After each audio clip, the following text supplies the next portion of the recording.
Welcome to a broadcast of the recent Lorain County Commissioners' General Meeting.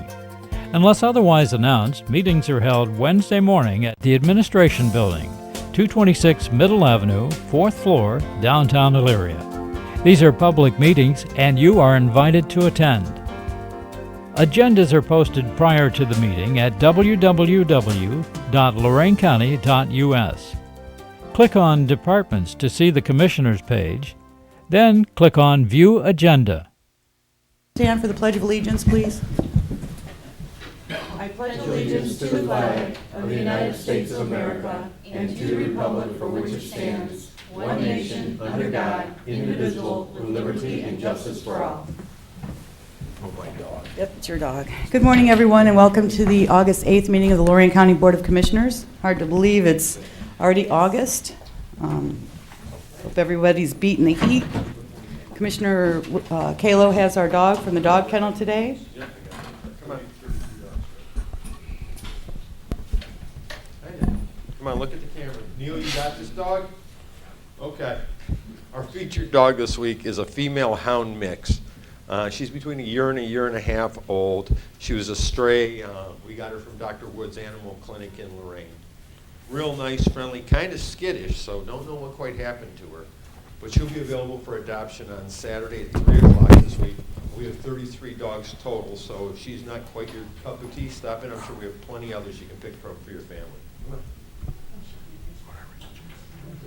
Aww.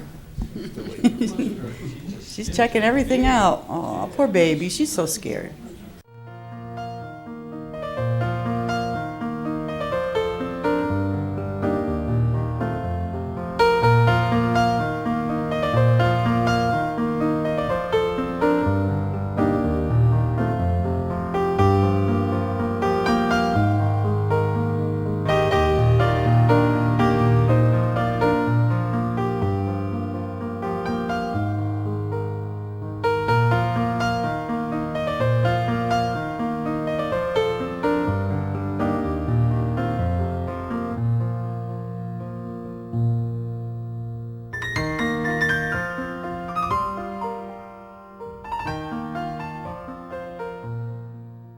Thank you, Commissioner. Madam Clerk? We have a proclamation to proclaim the month of August as Child Support Month. Okay, I'm going to read the proclamation. In the matter of proclaiming August 2012 as Child Support Awareness Month throughout Lorain County, whereas the Lorain County Board of Commissioners wholeheartedly agrees that child support is an essential element in providing family stability, helping children grow up safely and healthy, and providing children with an opportunity for a better life.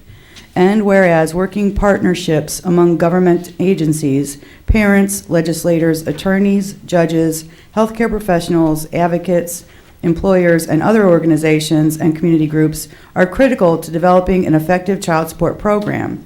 And whereas the Board of Commissioners agrees with the importance of education and outreach as part of a customer service philosophy and as part of efforts to help encourage compliance with court-ordered obligations for child support. And whereas the Lorain County Child Support Enforcement Agency strives to provide good and efficient customer service to participants in nearly 31,000 child support cases. And whereas in order for the Lorain County to continue to build upon its success in child support, continuing education, outreach, and partnership development are required. Now, therefore, be it resolved by the Lorain County Board of Commissioners, we declare the month of August 2012 as Child Support Awareness Month in Lorain County and encourage all citizens to help ensure that the children of Lorain County receive the financial support they deserve. And it's signed by Lori Kokoski, Ted Kalo, and Tom Williams. You need to sign it. You must have missed it in the board business. We have Joe here from the Child Support Enforcement Agency. If you would like to sign that, or did you not want to sign it? Actually, I spoke with Joe earlier. I'm not going to sign it. It's not that I don't believe child support is necessary. I do believe it is. However, the way the system is set up and the games that many people play with the percentage, they give amnesty to people, what I'll refer to as deadbeat parents, who take away spousal support from their children. I think this is more of a play on words. And until legislation and judges want to take child support more seriously, I'm not going to sign it. I'd like to, on behalf of the Child Support Enforcement Agency, I'd like to thank the commissioners. Thank you, Commissioner Kalo. Thank you, Commissioner Kokoski. I understand your concerns, Mr. Williams, Commissioner Williams. However, with this proclamation, we'd like to also announce that it is Child Support Awareness Month. Part of that is the amnesty program. The goals for it is twofold. A, we'd like to get some much needed support going back to the children of the orders.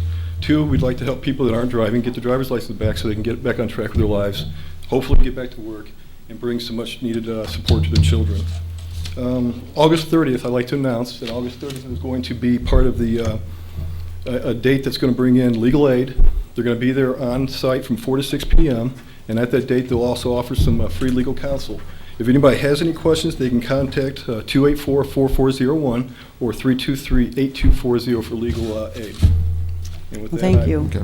I was very much. surprised by the numbers. I don't know if I never paid attention, but we have 350,000 people in Lorain County, and there's 31,000 child support cases? yes, or is ma'am, that children? There's 32,000 child support cases right now that are active that we're working on. And that could include more than one child? Yes, ma'am. So like 10% absolutely. of the people in Lorain County are Yes, involved with ma'am. the child support system. So Yes, ma'am. that's a large number. That's quite a large number. That is correct. But we do our best there at the agency. We're very busy. Just part of this, the amnesty so far, just amnesty payments. As of yesterday, there were $8,000 that were paid by people taking advantage of the program.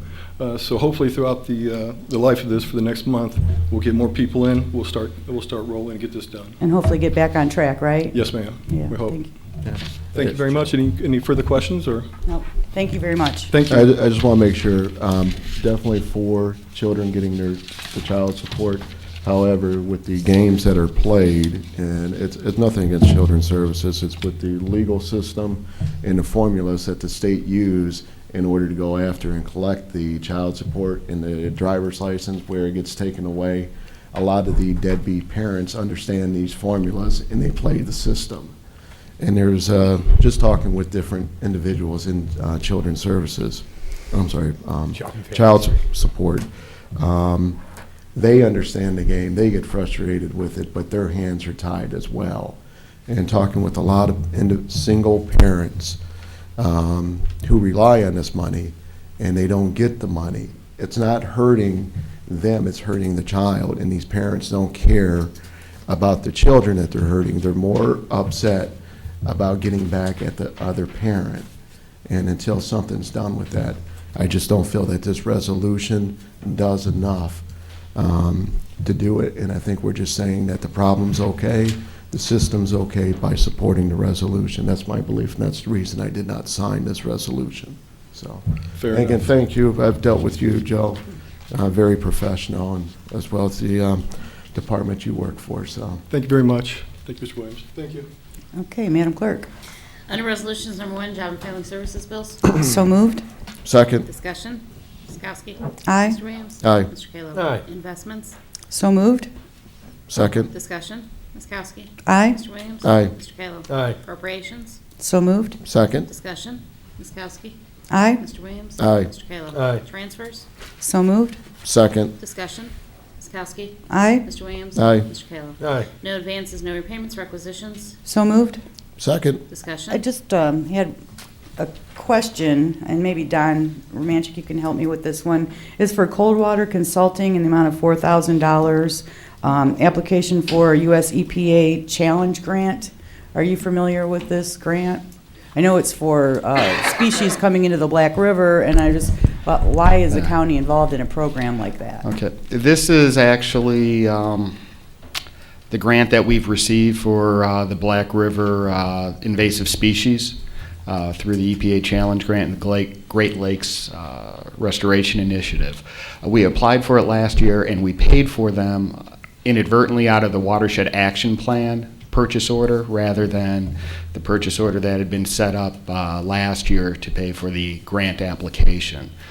We weren't aware, and Coldwater really wasn't aware, that we had mispaid out of the wrong purchase order until it came time. They finished the Watershed Action Plan this year, invoiced for their last amount on that project, and we didn't have the money in the purchase order. That's when we went back and looked and saw that we had left a purchase order open. They closed at the end of the year on the grant application. So this is for the work that they had done last year in getting us almost $1 million to assist in the restoration of the Black River for about 6 river miles, and no local match. Oh, there was no local match? No local Okay. match. And is this something that the county is usually partly responsible for, is keeping the Black River? This has been consistent with our stormwater and Okay. the Watershed Action Plan and the Watershed Coordinator Program that we've been a part of. All right, thank you. You're welcome. And then, Mr. Cortez, I had another question. L&J Heating and Cooling to replace backflow at the county garage. Are you familiar? I am. Can you elaborate on that? The backflow failed at the county facility. Which county facility? The garage, Like Carney's garage? correct. Okay, It's your garage. right, I understand that. He's merely an occupant. Right. But, so when we did the backflow failed, we had to do a repair on the backflow, required by law to have the backflow devices. You can see there was 3 quotes sought, 2 were received, and given the urgency of the situation, we moved on the lowest quote. Okay. All right, that's good, thank you. Yeah, I wasn't sure if it was something, I read something in here, it didn't sound like it actually failed, it was in response to inspection or something? Well, we do annual testing on the backflows. Okay, That one has been a bit of a problem before, and now it's completely failed. So we had to get in there and get it replaced. You know, those are those things that come out of the blue that you can't predict, Right. and they're quite expensive too. It was almost $10,000 to make that repair work. yeah, it was 8,400, right? Yeah. Okay, that's all I have, I'm good with that. Ms. Kowski? Aye, Mr. Williams? Aye. Mr. Kayla? Aye. Travel? so moved? Second. Discussion? I'm sorry. Yeah, go ahead. Ms. Kowski? Aye, Mr. Williams? Aye. Mr. Kayla? Aye. Bills? so moved? Second. Discussion? Ms. Kowski? Aye, Mr. Williams? Aye. Mr. Kayla? Aye. Under the Commissioners, authorize various personnel actions as indicated on the summary sheet for employees within jurisdiction of Lorraine County Commissioners. Mr. Cortez? Sorry. I did pass the sheet there. Mr. Kalo indicated that he needed to leave a little bit earlier today due to for a personal reason, so I just passed the sheet. So you can sign it, or if you have any questions with regard to that, then we can go into executive session. It's up to the pleasure of the board. Have you seen it, Mr. Williams? I haven't seen it.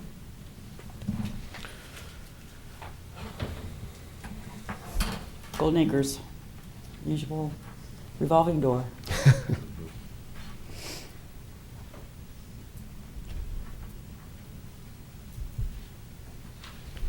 Thank you. Do we want to approve that now? Motion to approve the personnel summary sheet? Second. Discussion? Ms. Kowski? Aye, Mr. Williams? Aye. Mr. Kayla? Aye. Approve and waive the reading of the Stanley County Commissioners meetings of August 1st, 2012. so moved? Second. Discussion? Ms. Kowski? Aye, Mr. Williams? Aye. Mr. Kayla? Aye. Under Community Development, reject bids received for construction of 4 new homes on Albany Avenue, Sheffield Township, and instruct clerk to re-advertise in accordance with Neighborhood Stabilization Program. Notice being adjourned on August 10th and 17th and open at 2 p.m. on August 24th. so moved? Second. Discussion? Yeah, Mr. Cordez, on this issue, came way over the bid amounts. Well, you know, Architect's estimates or our estimates? they were significantly higher than architect estimates. A little surprising in this environment. In fact, we spoke with, we updated the Planning Commission yesterday. We've restructured the requirements on the homes a little bit, and we're going back out to bid. I think we're going to be a little bit more aggressive, making sure people know we're in the marketplace. There's plenty of builders out there still building at cost, trying to stay in business. I'm a little surprised we didn't have aggressiveness in those bids. But the architect may have underestimated the cost of making them ADA compliant. My understanding is 1 or 2 of them is going to be fully equipped, and another one is going to be capable. So that adds some cost to the home. So we'll see how these bids come in, and then we'll move forward from Are we there. going to get in time to spend the money? We'll have time. And yesterday, I'm pleased to report, and Commissioner Kokoski was there, with us that the Planning Commission, while they had some, for lack of another term, constipation over this whole project, they went ahead and they redid their decision and approved the replatting of these lots. It was quite a Cantankerous? rambunctious Rambunctious. discussion with regard to the project, but we received a sufficient amount of support to replat these lots, and I think there was some good dialogue though on why the project was there, and I would say that we built a little bit of support in a majority of the folks there. Yeah, it was actually a really good meeting, and I'm glad I attended. I don't think I've been to a planning commission meeting prior to that one, and I don't think they said a commissioner's never been there, so I was glad that I had attended. Well, the planning commission is an advisory commission Right. with regard to the things they do. They do a lot of important work, and Kristen, our person with them, has done a fabulous job over the years. Mm-hmm. That's one of those jobs that is necessary, but it's not very glamorous with regard to replatting and lot splits and so forth. Some of them have served for quite a few years. Yeah, I know they take it very serious. I get calls from them regarding the issue with my rep being on there. And for a volunteer board, taking it that serious to go through and challenging it, I think it speaks volumes for them. And I haven't heard back from my rep as far as what happened in the meeting, so I'll definitely give him a call later today, or her later today. Is Barb Harper your person? Yep. Yeah, I had quite a conversation. Yeah, with Bob. she I know was- Bob for 20 years. Yeah, she was, they unanimously approved the plot change, so. You are going to submit this to the BIA for. Yeah, I'm so going to give call it the more- BIA, let them know we're going out to bid. So, we kind of run in a gray area by notifying individual contractors and who didn't get notified, who did. So we stay away from that. But letting the BIA know, and if they want to pass the Put it out word to their membership. in the industry, I don't feel that gives anybody any undue advantage with regard to what's posted for the bids. Mhm. Thank you. Ms. Kowski? Aye. Mr. Williams? Aye. Mr. Kayla? Aye. Under Job and Family, authorized purchase service agreement with U.S. Securities Associates, Inc. Independence for security services for fiscal year 13, effective October 1st, 2012 through September 30th, 2013, in the amount not to exceed $26,928. Authorized director to execute amend for changes in program and content and increased value on behalf of the Board of Prosecutors' approval as to form. So moved? Second. Discussion. Ms. Kowski? Aye. Mr. Williams? Aye. Mr. Kayla? Aye. Under the engineer, amend resolution 12459 adopted July 12, 2012, awarding contract to Mid-Ohio Structures Norwalk in the amount of $1,376,367.44 for Dean Road Bridge Rehabilitation Project located in Erie and Lorain Counties. Said amendment is to reflect the funding will be paid 95% from federal funds and 5% will be divided between the counties. Lorain County paying the entire 5% and being reimbursed by Erie County for their portion and complete by September 6, 2013. So moved? Second. Discussion. Ms. Kowski? Aye. Mr. Williams? Aye. Mr. Kayla? Aye. Mr. Cortez, County Minister? Thank you, Madam Clerk.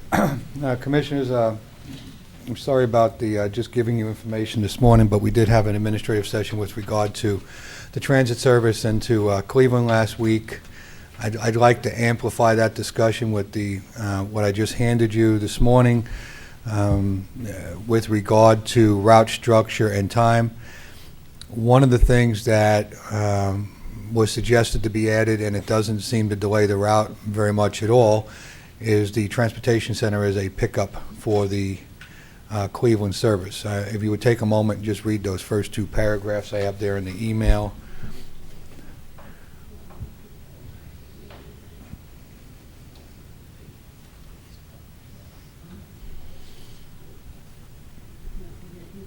I thought we talked about the DIY building. We did, and I think that needs to come into play eventually. I but thought that was even better than the transportation center.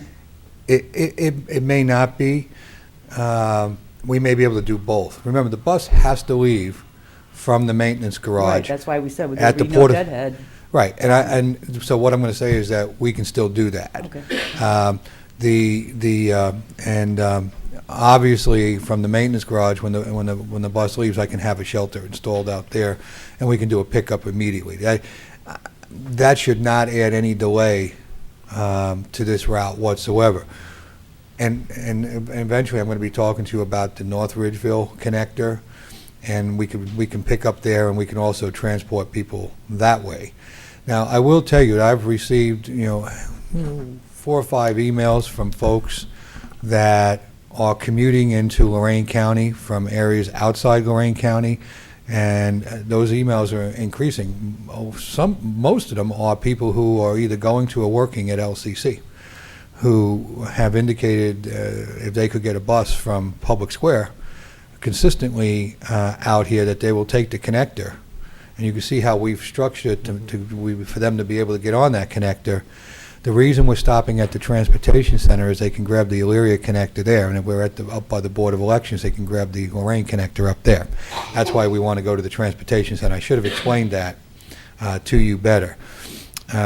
So we're going to get, which I did not actually expect this quickly. It's not going to be a lot, but we're going to get 4 or 5 people that indicate that they'll ride from Cleveland into Lorain County if they can get where they're going, if we can get them to the connector service. I've received the same type of emails. Yeah, I mean, the biggest issue right now is if we do drop them off, the people there, I'm getting the same emails about LCC. Mm-hmm. Do they have a route that's going to get them over to They LCC? do. They do if we put them on the connector. That's why we need to Okay. stop at the transportation center, and we need to stop at Board of Elections. the Board of Elections. Now, if it wasn't so congested, if in the heart of Lorain County in Sheffield Village, Mayor Hunter just gave you a plug. If it wasn't so congested in that bottleneck there, I would say we should run right by LCC. It's really a problem for us to pulse out of that area there.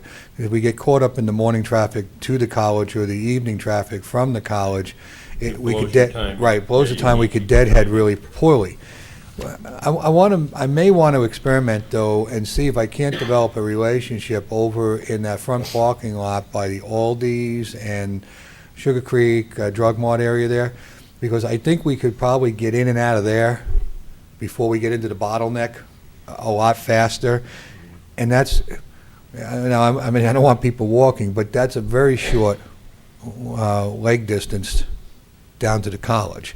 So that may even be a better way of doing that on that route. I What don't about know. the Ohio Business College? I know a lot of individuals that attend that college need transit Yes, and service. we still run our Elyria route back through there. In fact, we Right. put a shelter back there because we had quite a bit of business. We really have to look at the time. Once I have to pass those lights on Detroit, the Okay. time starts dropping. If I was able to develop a relationship somewhere on either side of the road there, where I only had that one light by the Okay. BP, the Speedway, that gives us so much more flexibility in the time getting in and out. But even those roads become very, very congested. If I had my way, I would try to drop them on the north side, which is not the safest or the shortest route for them, but getting somebody close is better than not getting them there at all. So it's just something that we're going to play with as we move forward. We have given you the high end of the cost estimate for this service, and I believe that we're going to be substantially lower than that. This is a cost estimate if nobody's riding the bus. But you have to anticipate a worst-case scenario, and then we're going to improve that exponentially with ridership and match funds. Instead of going into Cleveland, what if we worked on just a connection like in North Olmsted, where we would do a drop-off and then they could catch the RTA there? We've tried that in the past, and we've had the park and rides. Most folks don't seem to want to get off and on the buses and do and then, of course, we got to work out with RTA whether they pay us, and then do they get a continuation ticket on RTA, or do they pay us to get to RTA, and then they got to pay RTA to get downtown. Okay. I will tell you that I'm also going to the request that we add in a additional fee on top of the fee that we have right now for this extended, what I'm going to be calling extended service into Cleveland. So that'll recapture some costs there. And if this proves to be beneficial, And then I'm going to be looking at that North Ridgeville connector, because there is demand in that area. And I want to work out how we do that. If we do North Ridgeville eventually, if this works and we do North Ridgeville and we bring people down from the maintenance facility over on Abbe Road, we'll give them a connector down into the North Ridgeville area. We're going to be going right by that airport. And if we can figure this out, we may be able to add airport service. We're going to have to time that. A lot of this stuff will depend on utilization. I do not think that we should continually run a service that drags down the funding to a degree where it's not practical. In the past, those routes have been run when they're not practical. I can't tell you whether the demand's going to be there until we test this. But we have done a lot of thinking on this. We have looked at a lot of elements on this, and this is not a impulse request. It's not a build it, they'll come request. We believe that there's substantial ridership that can be developed on this. One of the problems I now have run into that I did not anticipate, we haven't even started, is that during the presidential election, the Board of Elections parking lot's going to be full. So with regard to pulsing at the Board of Elections parking lot, there's a potential issue there. Now I got to work out a solution for that, because that's where we were going to do the park and ride. Nothing. Every time we turn around, it's something. But we'll figure that out. I have people scouting the area over there to figure out a parking scheme that'll work over there right now. But I don't want to wait until after November to try to test this service. I'm going to have to figure out where to park some of the employees so I can use the back end of that lot. And our goal here is really to make this sustainable through the fare box. And putting in 60,000 would match 60,000 from the FTA. Correct. And I believe that 60,000 is going to drop because it's not taking into consideration any fare box. Yeah. When I look at this, I was more excited about the North Ridgeville one, just because of how many vehicles are in North Olmsted. I would have brought you, yes, sir, and you sent me up there to Right. look at the cars. I would have brought you North Ridgeville at the same time or maybe sooner, but I haven't been able to develop a relationship yet with regard to parking in a place. I'm working on it. Okay. I believe that we're going to build a collaboration down there, but truly, we want to look at both of these things independently, because one route may succeed and one route may fail. We just don't know. Well, I'd be more comfortable starting with the one route in the denser population area anyway, with the Lorain and Elyria run going to Cleveland, and see how that works out. Yeah, see, I'm thinking kind of opposite, that we have the Nuh-uh, individuals. no way. No, just because we do have the users at the RTA, which I know RTA makes multiple stops. I think they would actually prefer our service. When which we have would the be- users coming from the north, the same thing at, is that Crocker, Columbia, Park and Rides, heavy, Lorain County usage, does the same thing. Are you going to have, as far as fare amounts, what it's going to be, what you think we could bring in revenue to compare it against the cost? I obviously I want to do that. I'm not asking. Well, I guess I'm asking for two things. I want to move forward. I've already started setting some of the mechanicals in place, but I don't want to ramp first transit until I see that these numbers are going to be somewhat palatable to you, and then I'll bring you back a suggestion on the fare box. My first blush is that we're probably going to add about a 75-cent kicker for extended service to that fare. That can be changed as we see what the ridership is. My goal here is to get close to something that is almost sustainable. No transit system that I am aware of ever runs in a sustainable mode. They all have a dedicated tax base. I wish I could tell you that we think we can get this thing completely revenue neutral. I think we can get close. I would be, very excited if it had paid for itself. But we can tweak the numbers on that as we go along. We need to capture some data for a few months to see how that works. You got to remember, in Cuyahoga, they have a 1% sales tax that supports nothing but transit. If we had a 1% sales tax here supporting transit, we don't have 1% sales tax supporting the county, right? So imagine the $32 million that would be coming in or $30 million for transit if it had the same revenue base support that RTA has. Have you talked to any of the entities to offset some of these costs with advertising on the bus or in the bus or around the bus? I'm going to work on that. I have made an offer to a partner in North Ridgeville to give them in-kind advertising space on our rolling stock in that area if they were to provide some parking down there. I really don't want to disclose too much on that right now, but I am looking for the ability to swap so that we can drive down some cost. Well, Jim, in your explanation, we'll be able to service first and second shift workers. When I sent you the shifts they work, I don't think we're going to be able to get the second shift workers except coming home, nothing going out. And by the way, they don't pay for any parking. They have dedicated free parking. All the employees from the casino behind Tower City. Right, if they have dedicated free parking, I'm not sure they're going to take the transit. Okay. I wanted to send you with those shifts. Like I the did first shift at 10 to 6 Right. would hit both sides of it quite well, but the 12 to 8 and the 2 to 10. My fear is, first of all, I'm trying to stay within blocks hours that are Right. most cost effective for us using our vendor. The second thing is, I'm not so sure that, given if the route takes 50 minutes, and we pick them up at the Board of Elections, it's probably going to be a 45-minute ride in. It's going to be hard to catch that shift. Right. We could tweak that morning number, though, a little bit if you want. We can take 15 minutes off of it and start the service 15 minutes earlier. But anybody going to work is going to have to be very efficient when they get down there on how they do that.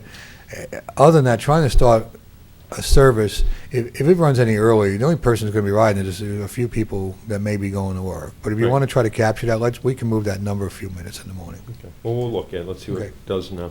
Thank you.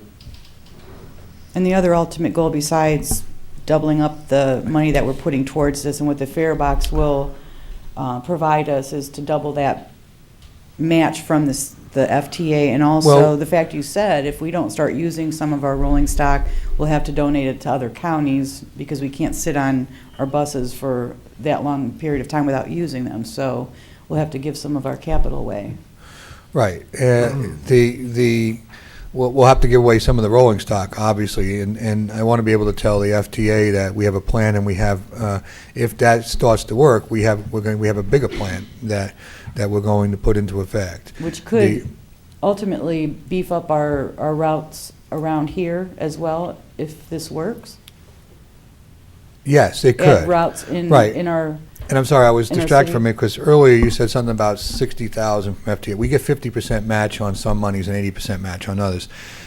I answered in the affirmative on the 60,000. I shouldn't have, because we don't get a full 100% match on that money. So I didn't. You're right. I was trying to do multi-thinking here on this. I apologize. We always make Yes. you do that. We can certainly use this to amplify our local routing service. Commissioner, there's a lot of unknowns here. I was surprised when we started getting those emails from folks that wanted to come into Lorain County. Now, I'm not going to tell you it was a flood of people, but it was interesting that was building there. And also with the North Ridgeville service, not only do I know that there's people taking the park and ride out of the North Olmsted lot off of by Great Northern, there's also, we're opening up the Distant Learning Center, which is quite a large facility for the community college down there. And their area that they're hoping to capture from is not just Lorain County, but they're hoping to capture in a region down there through that area. So there's some need to look at that down and see what works down there. Plus, I know that there's need for residents in Lorain County, specifically the students from Oberlin, to have that airport service. They did use that, but it became too costly. If we can build a better demand for that service, we're going to be close to the airport on a fixed route. Mhm. Okay. Do we need a motion from the floor to? I'll or is this agenda just this next. administrative? I'll agenda this next week, but or you could do it. You could do it right now. That's up to you. Go Just for it. Do it right now, or do you want to wait till Yeah. next week? I'd rather wait till next week, and Jim, I'm sure I'm going to have some questions for you. I want to take a look at the timing and that, Okay. and then talk to you about RTA.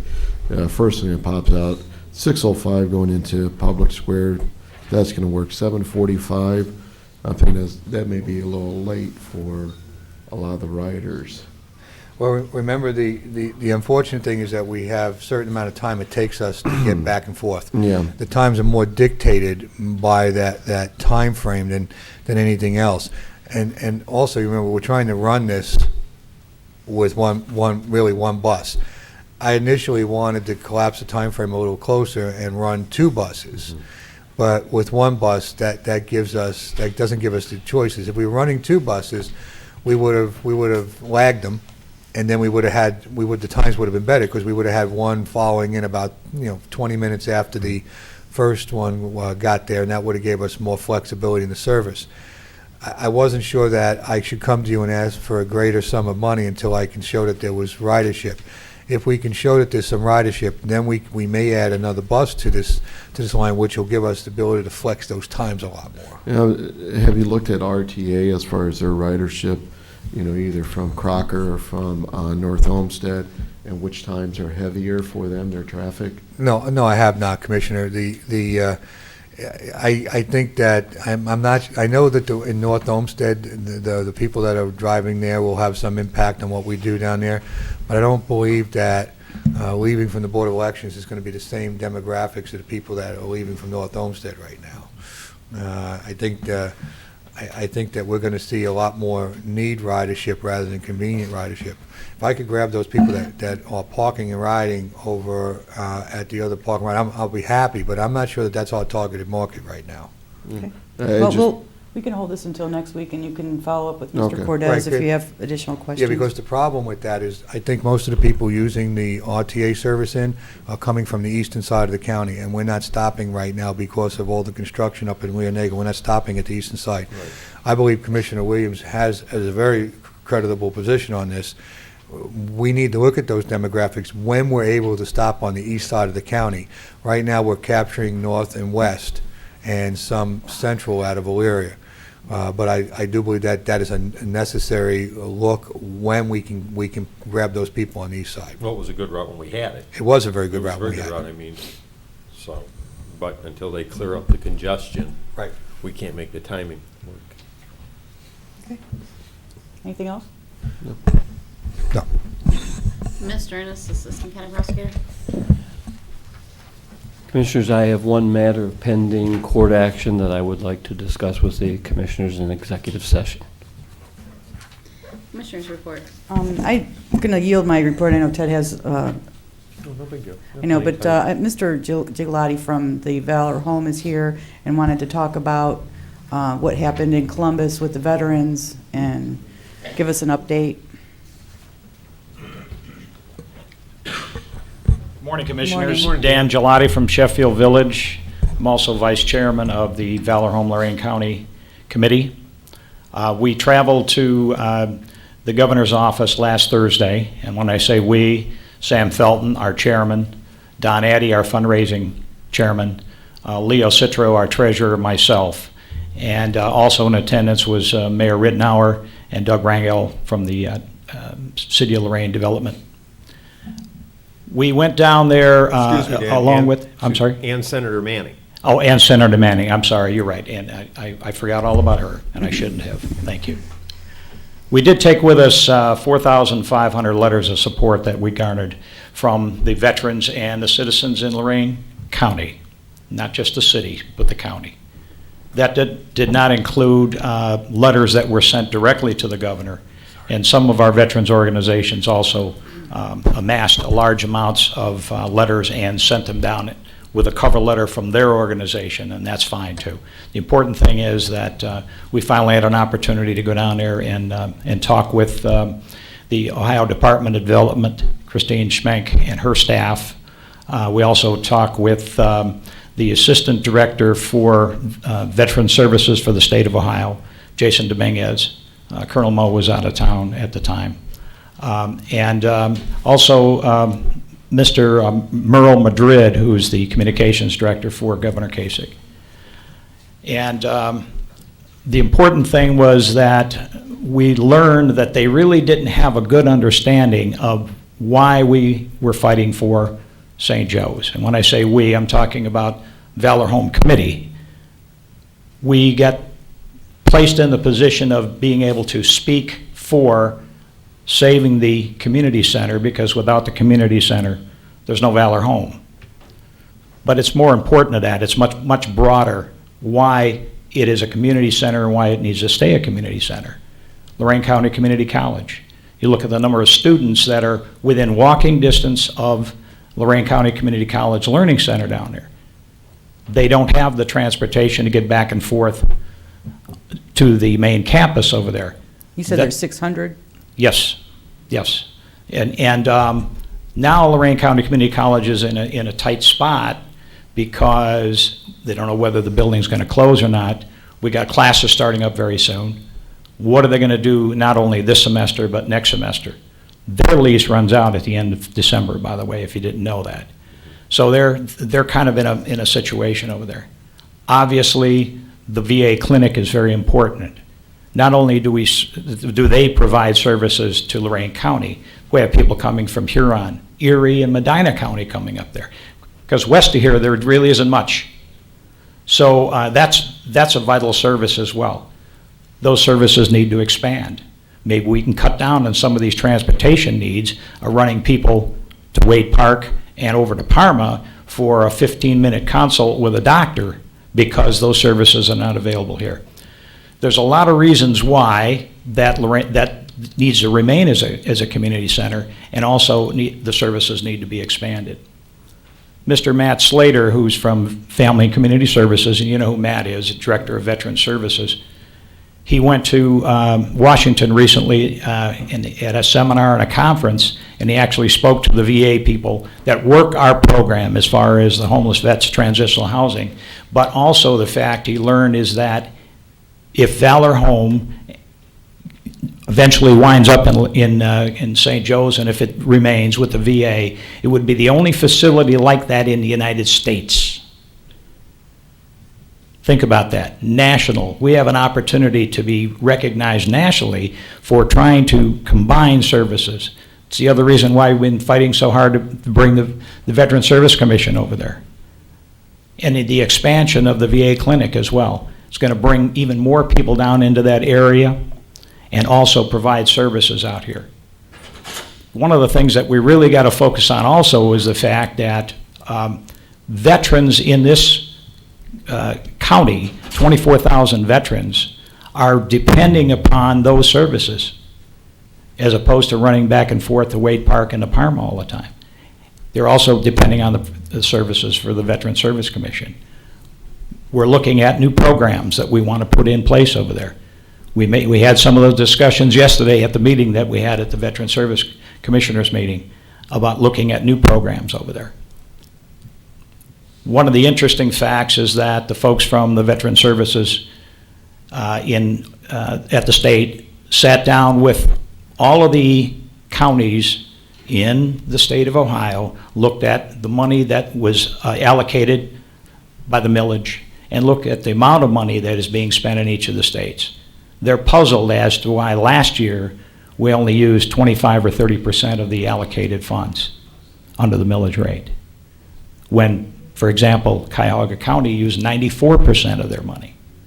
The veterans are now frustrated. They want to know why. Why aren't we using that money for the veterans? But more importantly, we want to look at the crop of new veterans that are going to be hitting the street very shortly when the Sequestering Act goes into play. There's going to be several 100,000 veterans that are going to be hitting the streets. We want to be the shining light. And when I say we, the St. Joe's Community Center, Lorain County, to be the beacon of light for hope for those new veterans that are coming in over there. We owe them that. Us old-timers, we're pretty well taken care of at this point. I mean, it won't be long and you won't have to worry about us, but it's the new guys that are coming and gals too. That's the important factor, and that's why we're fighting so hard for that building over there. Yes, it's got its issues. The frustrating thing is that when we got our letter from, each of us that got our letter from the state, they explained that not one single payment has been made on that loan since 2000. Not one payment. That is very frustrating. You guys are fairly new on the scene over there, but what happened back in 2000? Where was the mechanism, the safeguards, and the checks and balances to make sure that South Shore or whoever had the building at that time was making some sort of payments towards that debt? Mr. Cortez, you were on the board back in 2000. Were they supposed to be making payments on that debt? Well, a couple of things. First, I wasn't on the board in 2000. weren't? I don't know, and I don't know what they spent the money on from the loan. I was assigned to that board in late 2001.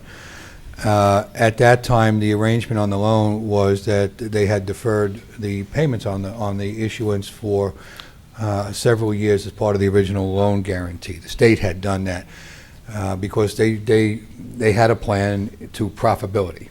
So in that plan was that they borrowed somewhere in the neighborhood of $3 million. I'm just going to round the numbers. $3 million. There was other grant money involved. There was money from, at the time, Community Health Partners and et cetera. And they also had some bank loans that they had taken out. They did retire some of the debt on the bank loans, on the local bank loans.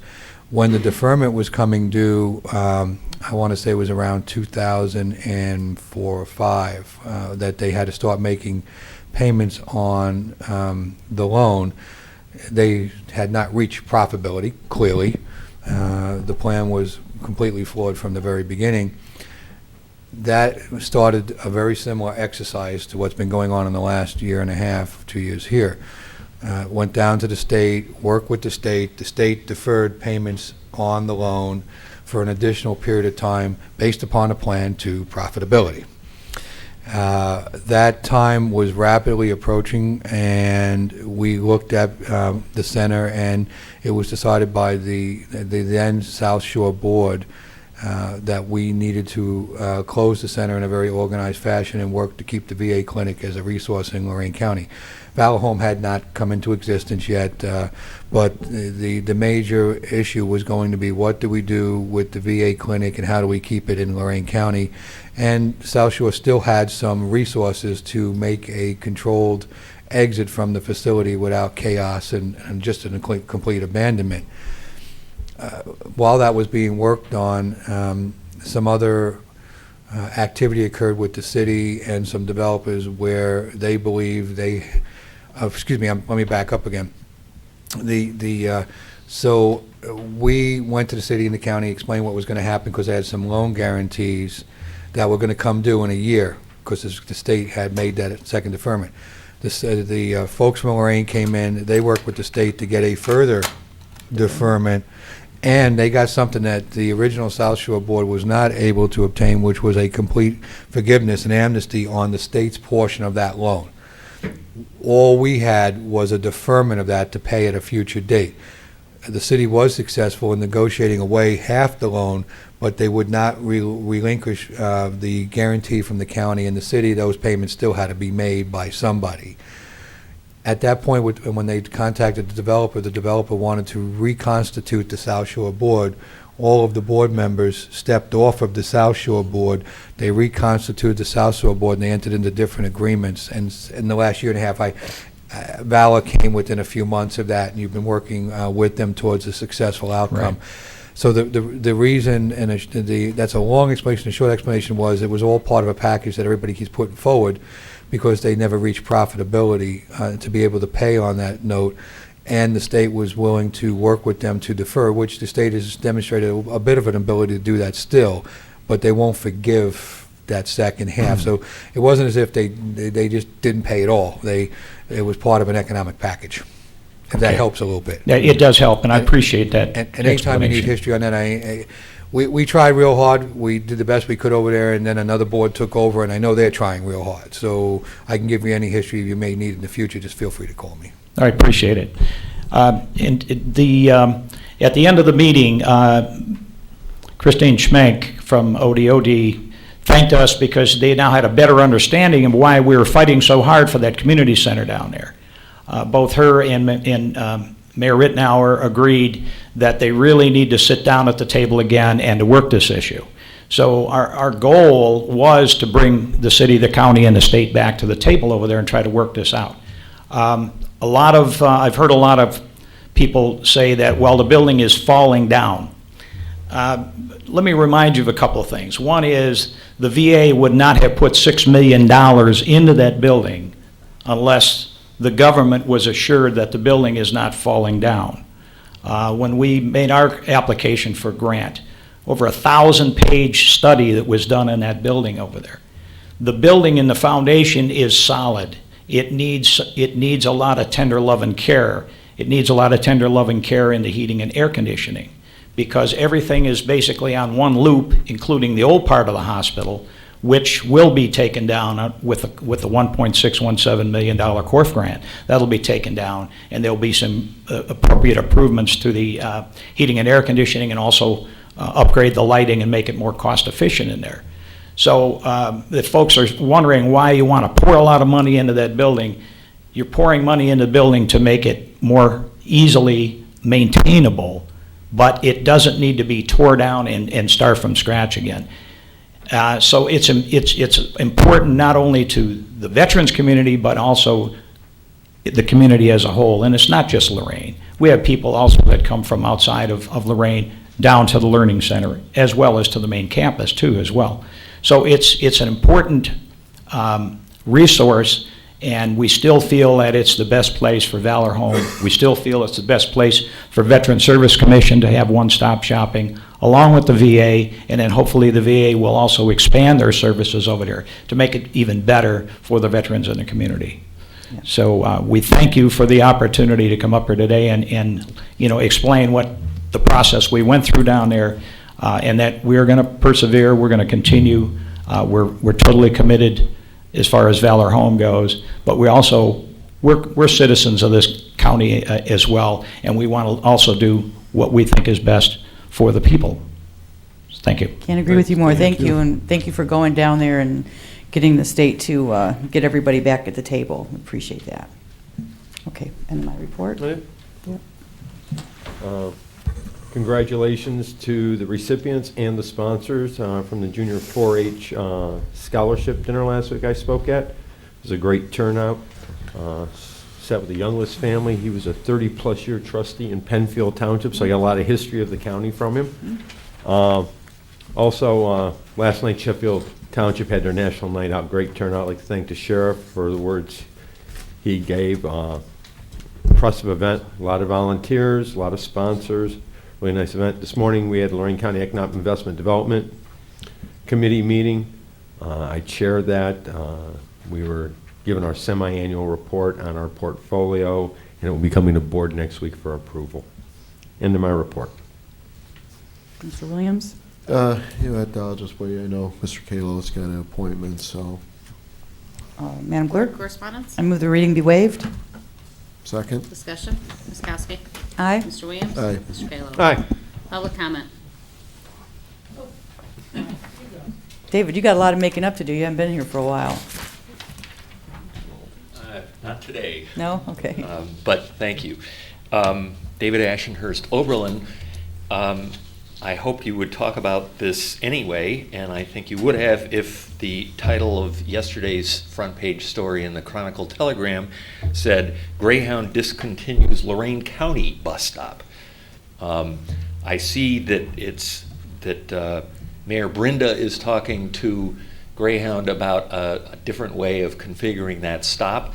I hope the county will get involved in that as well, because maybe it doesn't have to stop in Elyria. We need Greyhound bus service here. I arrived yesterday on a Greyhound bus from Chicago, and was very puzzled when I couldn't get it to tell me when the buses ran to Elyria, because I didn't know that they were shutting the thing down. It is a very sudden thing, but that stop has been not well run really since it went to that Lake Avenue drop-off place. I used it for the last 3 years, but with some protest, but was glad to have a stop. The transportation center would be a place to have a stop, I think. Well, we have had discussions with them, David, off and on.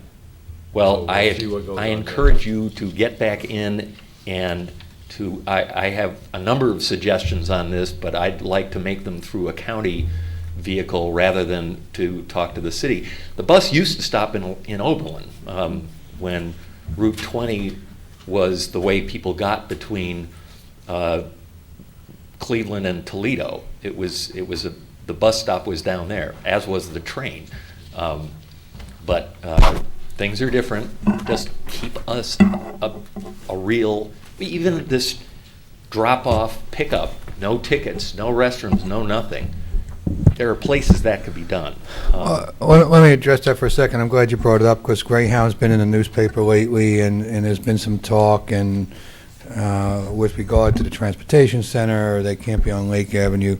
Let me assure everybody that we've had intensive discussions with Greyhound for the last 2 years with regard to use of the transportation center and the bus slips. They want a full franchisee in the area, and we did that for a while, and it was not profitable. And the reason they've struggled with this for the last 10 years in Elyria is because it's never been profitable. They've had 4 or 5 people try to do this, and their requirements are such that it makes it almost nobody to be able to do this. So what we offered was to rent the bus slips at what we felt was cost for cleanup and so forth. But we're not going to provide a full bag of services over there.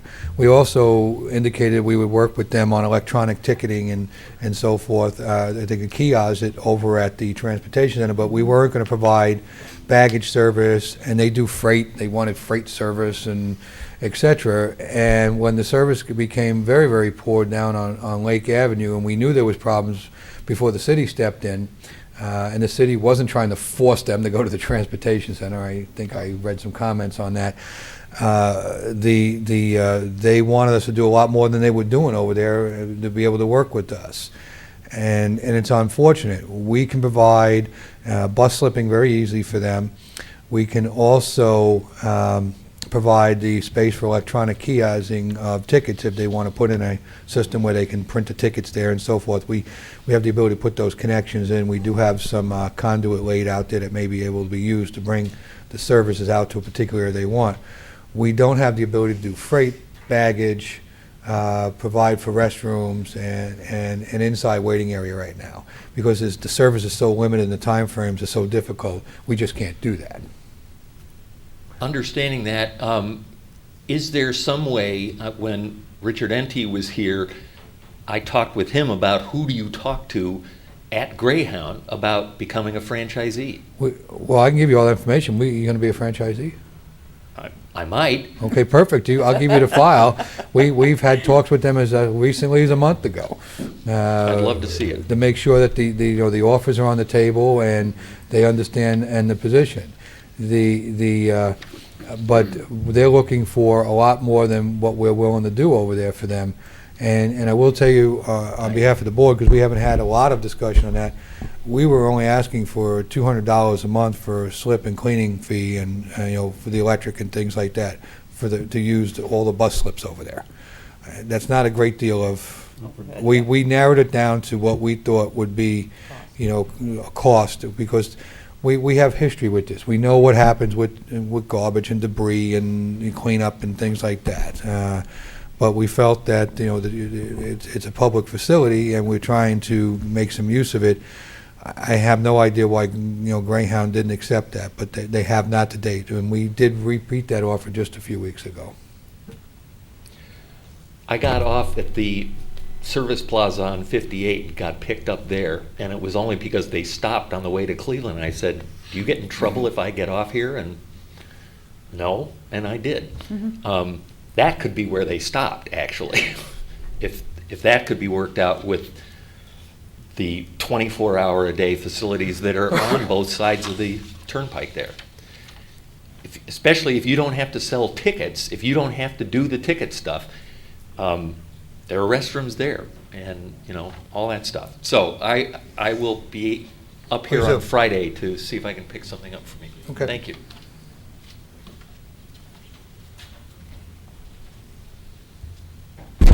Lately, and all the articles seem to say that nobody can investigate them except themselves. Nobody can check on them apparently in any way. Every once in a while we hear about a case like the one perhaps not as bad as the one that we've heard about recently. As a person who's worked with children and worked through the schools and knew that we were supposed to contact Children's Services about things that you found out about, I wish that we need to care more about the children than we do about dogs. I laugh at it in a sardonic sort of a way. Every week we have a dog to be concerned about. We can't bring a child in like that, but I'm sure there are many children in the community and many families that need the kind of help that Children's Services is supposed to supply. Nobody can investigate them. We don't seem to have any accountability, and I would like to think that would be on the minds of some of you as public servants to see what you could do about that. Yes? Yes. With regard to the Children's Services Board, there is the ability to do some things with them. In their current way they're established, the Lorain County Board of Commissioners appoints the Children's Services Board members. That is one method that they can use to work with the Children's Services at a board level to hold them accountable. Clearly, when you make appointments to a board, the people you're appointing are supposed to, operate independently, but they're supposed to also be an extension of the board that appoints them, because they're busy with other obligations, so they cannot be everywhere and on every board. There is a responsibility back to this board by board members that are appointed by this board with regard to conduct and how things are operating down there. That's number one. The second thing is a Children's Services organization can be set up in three different ways. One, it can be set up with an independent board, which it is right now. It can be a freestanding operation, or it can be under the commissioners, Jerry, if I'm not mistaken, or the courts, and it can be part of what they call a tri-organization with Job and Family Services. Many counties have a combined CSEA, Job and Family Services, and a Children's Services all combined into one, which would again bring it under a tighter control mechanism because there wouldn't be an independent board operating it. All of those are tools that can be deployed to gain response from the organization. But at this time, nobody has talked more about what they want to do with that.